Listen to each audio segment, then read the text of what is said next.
Jangan lupa like and subrek ya guys. Selamat mendengarkan. Makhluk hidup misterius itu keluar dari magma dan meringkik tajam. Itu menembak secara eksplosif ke arah Xiaoyan di udara, mengirim magma terbang secara acak. Danau magma yang tenang tiba-tiba menjadi mudah tersinggung. Banyak pilar api magma terangkat, memberikan pemandangan yang sangat megah. Di langit, sayap Xiaoyan dengan cepat mengepak.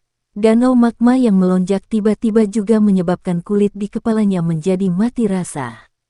Dia mengatupkan giginya dengan erat saat dia melarikan diri dengan sekuat tenaga. Dengan bantuan sayap awan ungu, kecepatan Xiaoyan sangat cepat. Namun, kecepatan makhluk misterius itu tidak kalah dengan kecepatannya. Saat suara meringkik menghilang, ia melesat dengan kecepatan lebih cepat dari yang diharapkan untuk ukurannya.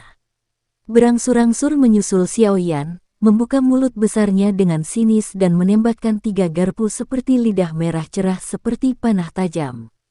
Tuan muda, hati-hati, itu di belakangmu. Di pintu keluar terowongan, King Lin berteriak dengan suara tajam saat dia menatap makhluk hidup besar yang secara bertahap mengejar Xiaoyan. Wajahnya dipenuhi dengan keterkejutan. Di sisinya, wajah Xiao Ding dipenuhi kecemasan. Dia ingin pergi dan membantu tetapi dia tidak bisa pergi. Yang bisa dia lakukan hanyalah mondar-mandir dengan cemas di terowongan. Setelah mendengar jeritan tajam King Lin, Xiaoyan yang terbang cepat merasakan kulit di tubuhnya menegang. Pada saat yang sama, sebuah kekuatan panas ditembakkan dari belakangnya. Tenggorokan Xiaoyan menggulung sedikit. Dia bahkan tidak punya waktu untuk berbalik.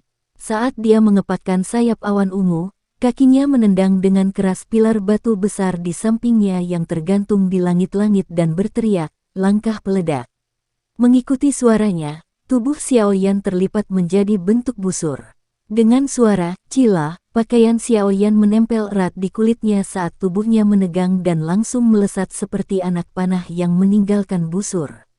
Kecepatannya tiba-tiba meningkat. Meminjam kekuatan dari langkah peledak, Xiaoyan menghindari pukulan mematikan dari makhluk hidup misterius di belakangnya dengan keberuntungan. Pada saat yang sama, dia memperpanjang jarak di antara mereka sedikit. Mendesis, melihat mangsanya, yang akan mencapai mulutnya, telah melarikan diri, makhluk hidup misterius itu mengeluarkan desisan marah. Ekor besarnya terayun keluar dengan keras. Seketika, pilar batu kokoh yang telah terkena magma panas berkali-kali sebelumnya, meledak. Saat pilar batu meledak, tak terhitung banyaknya batu yang menghujani. Ekor makhluk hidup misterius terus berayun dengan keras. Setiap pecahan batu yang bersentuhan dengan ekor menjadi seperti bola meriam yang baru saja dilepaskan, dengan kejam dan marah menembak ke arah Xiaoyan yang melarikan diri. Gelombang suara ledakan yang terdengar dari belakangnya menyebabkan Xiaoyan, yang baru saja menjadi sedikit rileks, menjadi cemas lagi.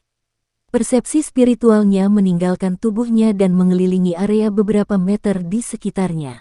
Tubuhnya kemudian mulai berputar dan berputar dengan cara yang aneh. Kejam melesat ke arah Xiaoyan. Bang! Salah satu serangan kolom api menyapu dengan kejam melewati 2 meter di bawah Xiaoyan. Suhu tinggi yang terkandung di dalamnya membakar sebagian celana Xiaoyan. Sensasi terbakar yang dipancarkan dari kulitnya menyebabkan dia menghirup udara sejuk. Salah satu kolom api mungkin telah meleset tetapi yang lain melewati udara dengan cara seperti kilat, meninggalkan jejak api berwarna merah sambil membawa kekuatan destruktif karena akan menabrak Xiaoyan dengan keras. Di pintu keluar terowongan agak jauh, Xiao Ding dan King Lin memasang ekspresi ketakutan saat mereka menyaksikan Xiaoyan yang akan ditelan oleh tiang api. Suhu tinggi yang tiba-tiba muncul di belakangnya segera membakar pakaian di punggung Xiaoyan menjadi abu. Kulit aslinya yang agak hitam telah berubah menjadi merah total. Sialan, suhu panas tiba-tiba di belakangnya membakar pikiran Xiaoyan sampai dia pusing. Dia mengepakkan sayapnya dengan sekuat tenaga saat sudut matanya melayang di belakangnya. Dia terkejut menemukan bahwa pilar magma besar telah sepenuhnya mengelilingi area beberapa meter di sekitarnya. Dalam waktu singkat, Tidak mungkin untuk melarikan diri dari wilayah yang ditutupi oleh kolom api. Menjadi belang dalam kondisi yang memprihatinkan. Kulitnya juga seluruhnya merah. Rambutnya yang berwarna hitam juga menjadi sedikit coklat. TL, rambut yang dilindungi oleh Qi adalah OP. Apa kamu baik-baik saja? Melihat Xiaoyan berulang kali terengah-engah, Xiao Ding menghela nafas lega sebelum buru-buru bertanya. Xiaoyan tersenyum pahit saat dia mengangguk. Menyandarkan punggungnya ke dinding terowongan, dia perlahan duduk. Pandangannya terfokus ke danau. Mungkin itu karena dia telah kehilangan targetnya, tetapi ular berkepala dua itu hanya berenang perlahan di permukaan magma. Keempat mata kastanya besar itu terus mengamati sekelilingnya. Karena penutup yang diberikan oleh magma berisi udara, pencariannya sia-sia. Yang bisa dilakukannya hanyalah mendesis dengan marah. Ekornya yang besar terayun dengan liar, menyebabkan danau magma berulang kali mendidih dan melonjak. Terowongan. Dari kelihatannya, jika ditembakkan ke dalam terowongan, 3 orang di dalamnya akan dilahap oleh magma bersuhu tinggi dalam sekejap mata. Kolom magma panas itu seperti naga api buas dan melesat langsung ke arah terowongan pada sudut yang berbahaya. Sama seperti Xiao Ding berencana untuk meraih Xiaoyan, berbalik dan lari, Xiaoyan, yang matanya tertutup rapat tiba-tiba membukanya.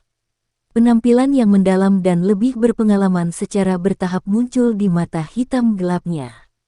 Xiaoyan menyaksikan pilar api panas dengan acuh tak acuh saat dia secara bertahap berdiri. Dia bergoyang sedikit dan kemudian secara misterius muncul di pintu keluar terowongan. Melihat kecepatan menakutkan yang tiba-tiba Xiaoyan tunjukkan, ekspresi Xiao Ding berubah. Tatapannya menatap tajam ke punggung mantan dan perasaan aneh muncul di hatinya tanpa alasan. Perasaan ini, seolah-olah Xiaoyan di depannya tiba-tiba menjadi orang lain. Perasaan aneh di hatinya menyebabkan Xiao Ding mengerutkan kening dalam-dalam. Hatinya dengan jelas merasakan ada sesuatu yang berbeda, tetapi dia tidak bisa menunjukkan dengan tepat apa itu. Saat Xiao Ding di belakangnya tenggelam dalam pikirannya, Xiaoyan perlahan mengangkat telapak tangannya.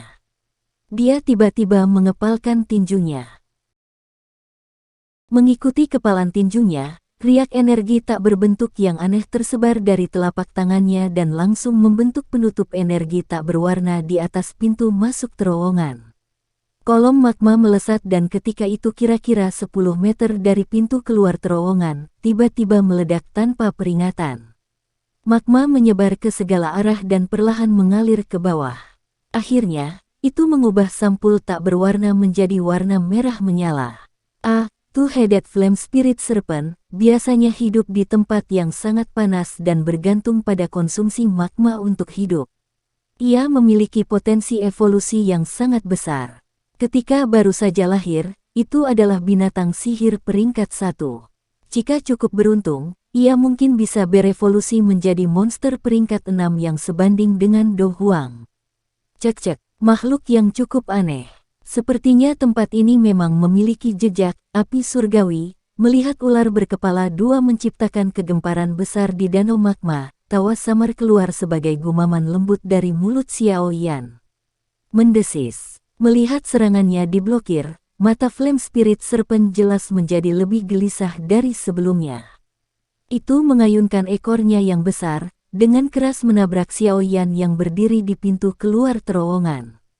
Sayap awan ungu di punggung Xiaoyan mengepak saat dia tiba-tiba menembak, dengan mudah menghindari serangan dari Flame Spirit Serpent. Bang! Ekor besar, disertai bayangan besar, dengan keras menabrak dinding tebing.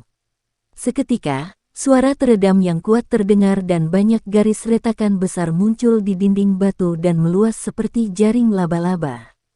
Mereka menjangkau lebih dari 10 meter sebelum mereka secara bertahap berhenti. Mengambang di udara, tangan Xiaoyan perlahan mencengkeram gagang penguasa Suan berat di punggungnya. Dia tiba-tiba menggambarnya dan menginjak udara. Tiba-tiba, tubuhnya muncul di atas kepala Flame Spirit Serpent. Terkena api magma pada jarak sedekat itu, Xiaoyan akan segera pingsan karena suhu tinggi yang dipancarkan jika bukan karena Yao Lao yang mengendalikan tubuhnya.